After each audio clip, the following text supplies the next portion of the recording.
Hi everyone, Coach Angela here. Thank you so much for joining me for Workout Wednesday. Today we are talking planks. So our fitness challenge for this brick in the next 4 weeks is to add on a minute every week. So by the end of this brick, we will have a total of a 4-minute plank hold. So today we're going to talk about why we do planks, how we do planks, and then do a fun plank-centric workout at the end of this video that you can come back to over the next week or the next 4 weeks. Okay, so why planks are awesome. They're a total body exercise. They work literally everything head to toe. You'll see results fairly quickly. So one thing that I love about planks, unlike something like push-ups, for instance, is that you can improve your plank literally day over day over day. So you'll notice that your time of being able to hold a plank is longer. Mentally, it becomes easier. You'll start to feel the muscles in your body actually working and engaging, and you'll see results really quickly. So you could do, a 30-second plank in the morning, and then you could probably do a 45-second plank in the evening. So a lot of it is that mental challenge, and then understanding what's working and what's not working in your plank pose. They're an isometric hold, which is really awesome because if you think about something like a burpee, there's a lot of impact on the body. And in a plank, we are holding the pose. So we're not doing any jumping, we're not doing any impact on the knees or the shoulders, we're holding that pose. And so it's a lot nicer to our body than some other exercises. It helps reduce back pain by increasing the strength of our transverse abdominis, which is huge. Me personally, I struggle with a lot of lower back pain, and I have noticed over the years that I've really fallen off holding planks and doing planks, so I'm excited for this upcoming challenge. And then it also improves your posture, so it allows you to stand straighter and hold that good posture for longer. So that is why, it's only a few reasons why planks are awesome. Okay, now let's talk about how we plank. There are a multitude of variations for planks. When we're doing our challenge for brick and when we're talking about a standard plank, we are talking about a forearm plank. Now, when we're thinking about our plank pose, and you guys feel free to join me or just keep watching, we want to start on those forearms to lessen the impact on our wrists. So if you think about everything you do in your daily life, driving, holding a cell phone, typing on a computer, doing burpees, push-ups, yoga, there's a lot of impact on the wrist.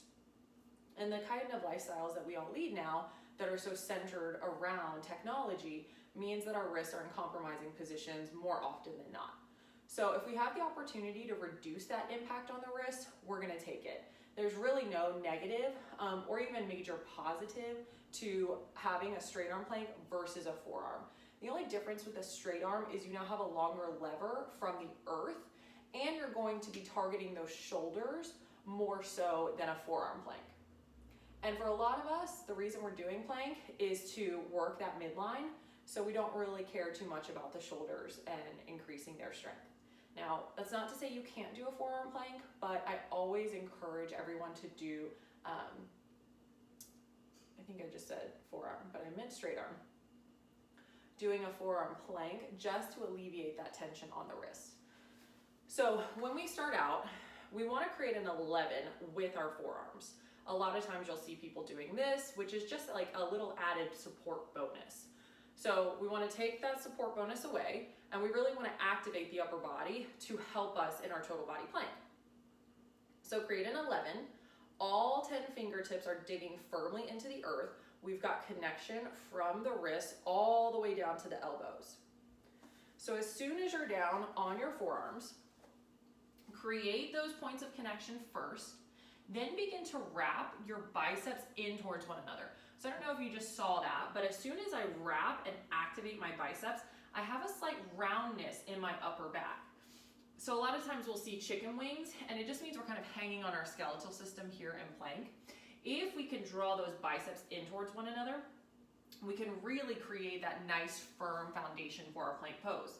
A really great option is, let me dig my block out of this plant, is to have a yoga block and you actually place it directly in between your biceps and squeeze. And that kind of helps activate and bring that activation to the center. From here, we're gonna extend first our knees back. So we'll work our way into a full plank in a moment, but we're just starting with the foundational pieces here. So forearms are on the earth, biceps are wrapping in, there's a slight roundness in my shoulders, and I'm drawing my core in and up. So we don't ever want to see any sagging in the belly, creating this hammock-like pose. So if we can activate the transverse abdominis, and the easiest way to visualize this is like you're wearing a corset, you're drawing it closed in the center of your body. So we're taking either side of our rib cage and literally wrapping in to knit right in front of our belly button. So with that corset now on, you're gonna see that nice flat neutral spine. Walk the knees out and back until your butt is in line with your spine. So we're not here in like a tabletop and we don't have our hips pressing on the earth. From this forearm plank, we're gonna have the chin untucked, gaze looks out at your thumbs. So we don't wanna be crunching the neck by looking out ahead or rounding by looking down the body. Squeeze the inner thighs together and gently roll them up towards the sky above you. We call this an internal rotation. You can hold this plank here. I'm shaking, I'm in a challenge point right here. Or we can extend the legs 1 foot at a time, drawing the knees up and off of the earth, and press the heels into the invisible wall behind us. We have now achieved that perfect plank posture. Knees down or knees up. So our plank variations workout is gonna be super fun. We're gonna start off with our week 1 challenge, which is a 1-minute plank hold. Then we're gonna go into 4 plank variation exercises, 10 reps each. You have the option to do this 1 round with me, or you can do it 2 rounds on your own, 3, 4, 5 rounds, whatever you choose. At the end of this video, I'll put a screenshot up so you can snap a pic, and then you can hold that in your photo album and come back to it anytime that you would like to work on the plank. Okay, so let's get started with a 1-minute plank hold. So find your plank first. We'll get started in 3, 2, and hold. So knees down or knees up. Again, find that challenge point. If you notice that you can hold 30 seconds easily with knees down, I challenge you to lift those knees up. If you hold a 1-minute plank and this feels like way too easy for you, think about lifting a leg, adding a weight to your upper back. You could also do bird dog, so we lift a leg and an arm. There's a lot of variations that we can do with plank pose, and we're already 30 seconds down. Come back to your breath. Holding this plank should not be easy, but it should not be impossible either. So find what works for you. We've got 10 seconds to go. 5, 4, 3, 2, and 1. Shake it out. Let's go into our second set. We're gonna do side plank crunches. So we're gonna come onto our right side first, again on that forearm. Especially in side plank, that's a lot of pressure to have on one shoulder joint, which can be even slightly unstable because shoulders are not the strongest muscle group in our bodies. Balance level, we're gonna have the knee in line with the hip. Top leg is straight, and we're gonna elevate the hips up, creating a nice little rainbow effect. Or we can extend, stagger the feet, maybe we stack. Left arm comes overhead. We're gonna bring left elbow to left knee for 10, 9, 8, 7, 6, 5, keep that right ear out of your shoulder, 4, 3, 2, and 1. Let's switch sides. Left side plank, you choose. Right elbow, right knee for 10, 9, 8, 7, 6, 5, 4, 3, 2, and 1. Let's transition into front plank again. We're gonna do plank rainbows. Knees down or knees up. We're gonna dip the hips to the right, use the lower core to pike, and dip the hips to the left. We've got 9 to go. 8, 7, try not to let your shoulders and elbows do the work. 6, make sure it's the core isolated. 5, 4, 3, 2, last one each side, and rest. Next up, we have plank knee taps. So we're gonna come back to that forearm plank,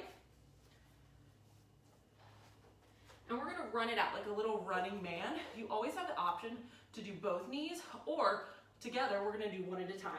1, 2, 3, 4, 5, 6, 7, 8, 9, 10. If you're like me, hopefully you're shaking already.